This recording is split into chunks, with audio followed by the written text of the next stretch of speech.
Hey guys, and welcome back to Sasquatch Theory. Today we have a special episode, and I think it'll really freak everybody out. It's definitely a creepy encounter, and you guys won't want to miss it.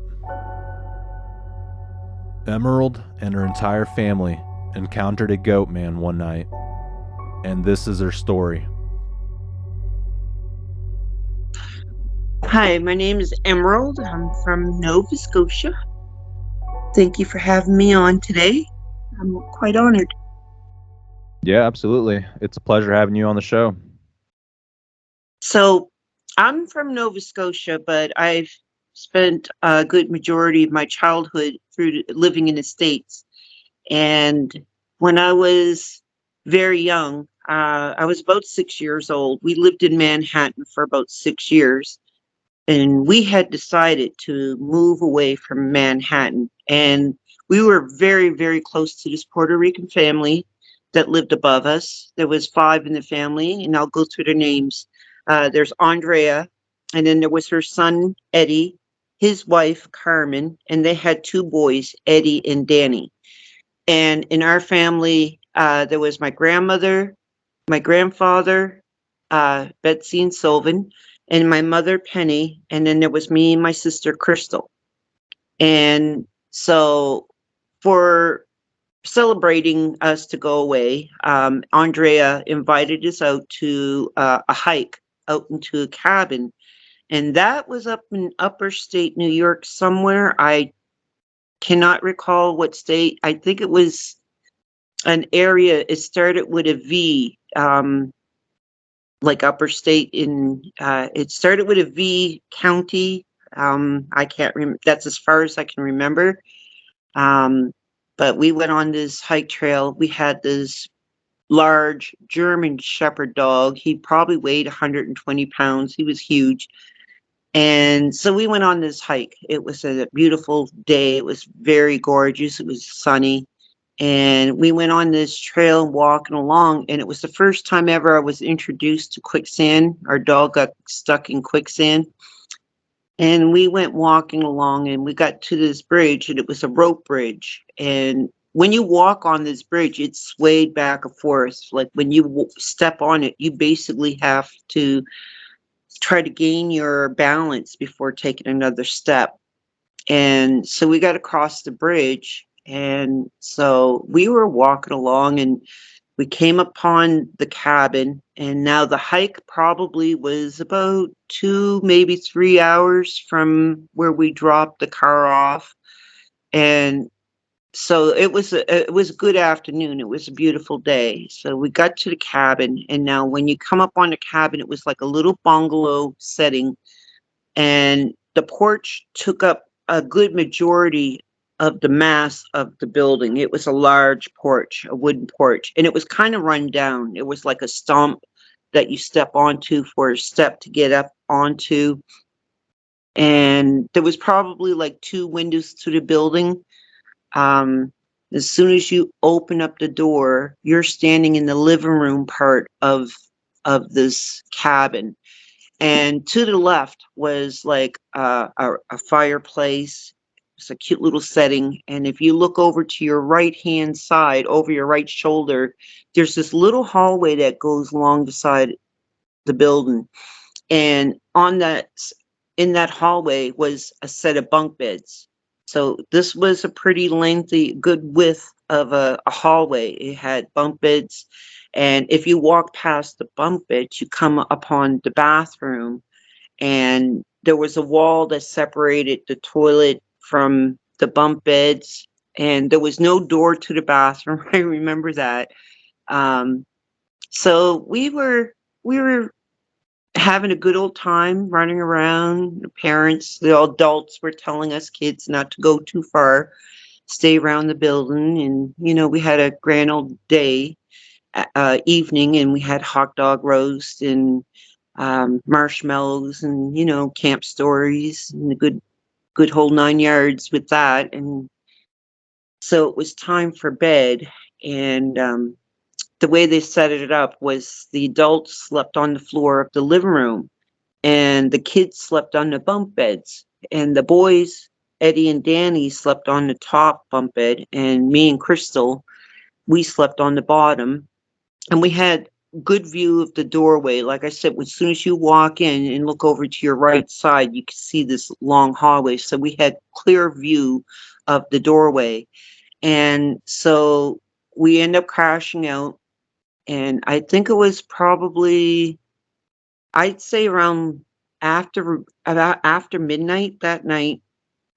There was this vibration to this noise. It was like hooves.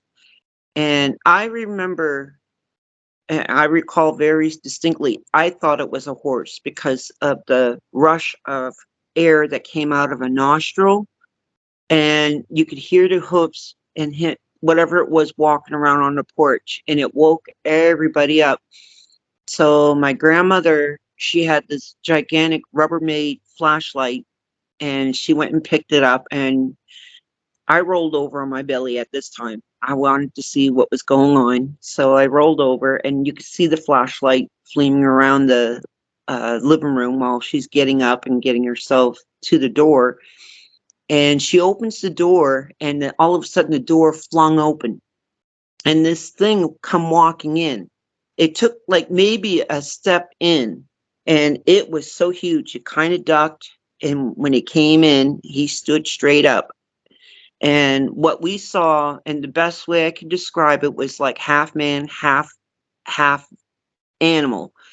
The bottom legs kind of had like a curvage, like if a dog stood up, it has like that curve of the knees, and it had like hoofs down on the bottom.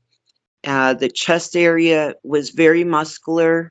Um, and I don't recall seeing hair on the chest part at all. It was bare. I remember seeing this, like it looked like a man's chest, very muscular. I don't recall seeing the arms or if it had hands. The head part was gigantic. It had like the snout to it like a wolf, and it was showing its teeth, and it growled, and when it growled, it rattled our blood, like you could feel it in your chest. It was so vibrating, and just from the growl alone scared everybody. And it had horns that came out of its head, and the horns curled all the way back to the back of the skull.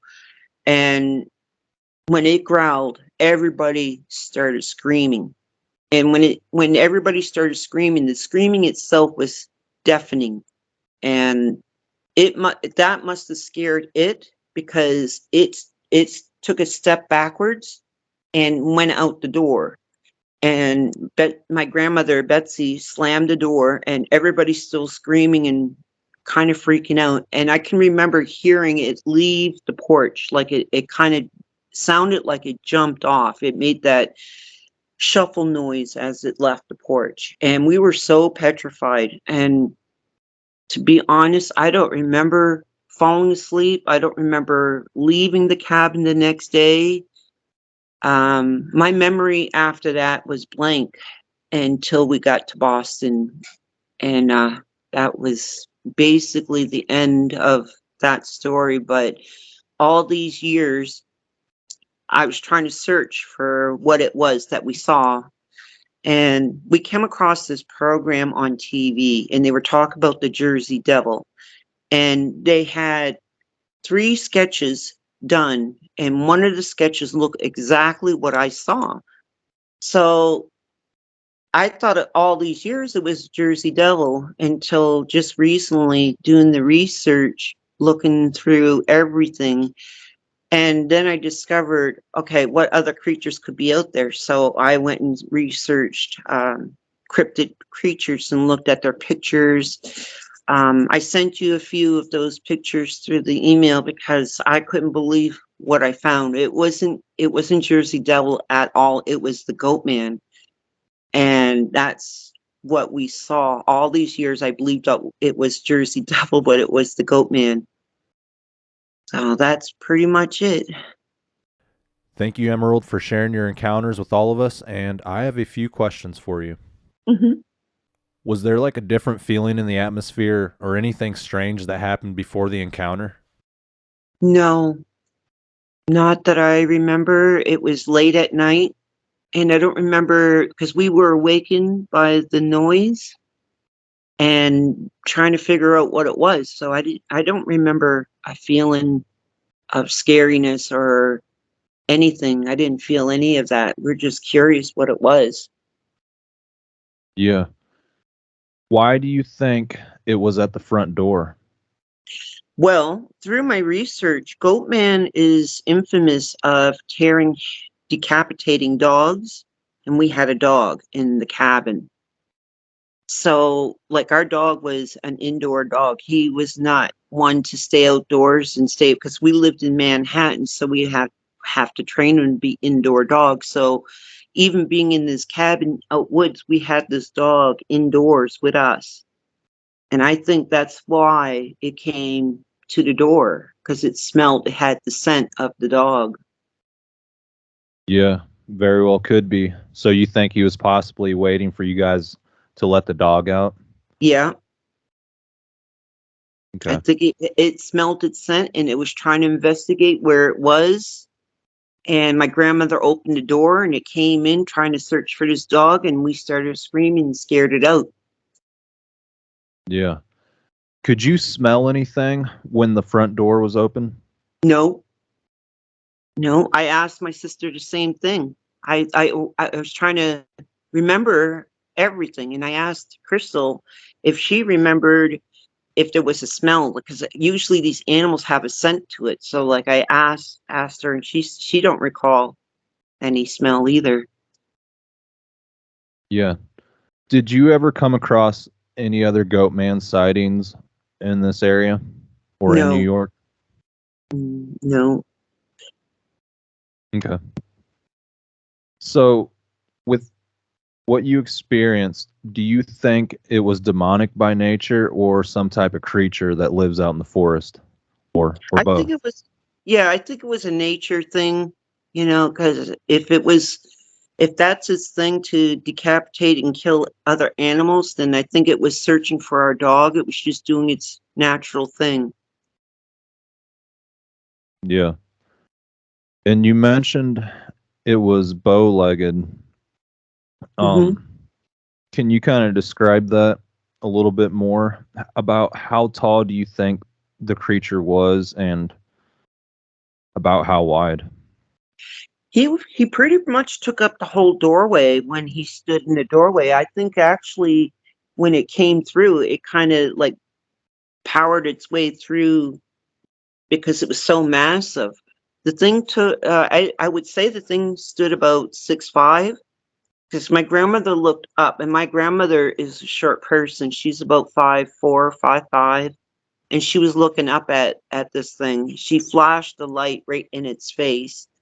Um, like the legs kind of look like as if you like I said, if you look at a dog and you stand him up, the knees were rounded and it had hooves. The legs on it was that's how best way to describe the knees was like very rounded and they were short, and the body was a good length on him, like he was more torso than limbs.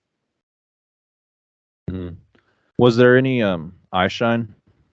No, no, the Okay. flashlight, it flashed in his face, and I remember when that happened, it squinted because it must have been bright because it squinted, and we started screaming immediately when it started growling. So I think it stood there for a good, I want to say 3 to 5 seconds. So it was very fast. Like as soon as it growled, when he came in, he was already growling, and the snarl itself, like it just vibrated the blood, and we started screaming. And so, like it wasn't in there very long, and it just walked out, like it backed up, and my grandmother slammed the door. Yeah, it's a good thing it didn't try to come in and it Yeah, decided to leave. yeah. I think it Okay. was scared from the screams because like there was 10 of us in that building, and we all started screaming. So that must have been deafening for the creature and must have scared it. Yeah. And you've talked with everyone that experienced this encounter, and everybody Yeah. agrees they saw the same thing? Yeah. Yeah. And my mom, she would only talk about the story right up, like she'll describe her adventure right up to the cabin, and then she won't say anything after that. So I pressed her one day. I was like, "How come you only go as far as the cabin? You don't say anything that happened." She looked at me and she says, "You know what happened." So, she wouldn't go any further than as far as getting to the cabin. But my grandmother, she talked very openly about the scenario. Yeah. Well, I appreciate you sharing your story with me. And there's an area that I research and go into, Mhm. looking for Bigfoot activity. And there's a spot close to there called Goatman's Grave. And I've always wondered what the deal was with that. Interesting. Yeah, yeah. I think there's some Goatman stories from Missouri too. So I'll have to look into that and see what I Yeah. can find. Yeah. Very interesting though. Yeah. These Yeah, things here, we have no ideas. Like, we go through life and we are used to seeing bear and all these other things. And even with Bigfoot, there's no skeletons or anything, and we can't really define of, our education on creatures that are out there, except for stories that we hear from people, from witnesses and all that, when this all comes about. But like, even if we came across a skull or anything, we wouldn't know. We just automatically assume it's like some other animal. The funny thing is like, you never find wolf skeletons, you never see like bear skeletons, or so it always leads to question. People always ask why, how come we can't find Bigfoot? So, that's always been my question. How come we can't find other skeletons of animals out there? So it's always been a question. But I've always been fascinated about the creatures that we don't know about there because of my experience. yeah, absolutely. There's a ton of stuff out in the forest that people have no idea about. Yeah. All right, Emerald. Well, I think that summarizes your story, and I think that's everything for now. Well, thank you so much for having me. My honor. And this is my first interview on the story. So I'm like very honored to be telling it. Okay. Thank Well, you. you did a great job, and I appreciate you for picking Sasquatch theory to tell your story. Thank you. Thank you. You have a good day. All right. You too. All right. Bye. Bye. Well, that was a terrifying encounter, and I didn't really have too many questions at the time because the story left me speechless. I'm sure Emerald and her family were extremely terrified after they witnessed the creature. It's kind of creepy to think that something like that would try to break in the middle of the night. I do believe there are things out there that we don't know about or could even begin to understand. The creature to me sounds like something straight out of hell or Greek mythology. It makes me wonder if there's some type of strange lab experiment going on in the East Coast region, but at the same time, these stories have been around forever, pretty much. Emerald, thank you again for sharing your encounter with me, and I really appreciate you being patient with me. There are other people who I've interviewed in the past, and they are wondering when their story will be up. Just be patient, because it takes time to do these videos, and they don't create themselves. Alright everyone, I hope you guys enjoyed the Goatman interview, and I pray you never run into it. Take care everyone.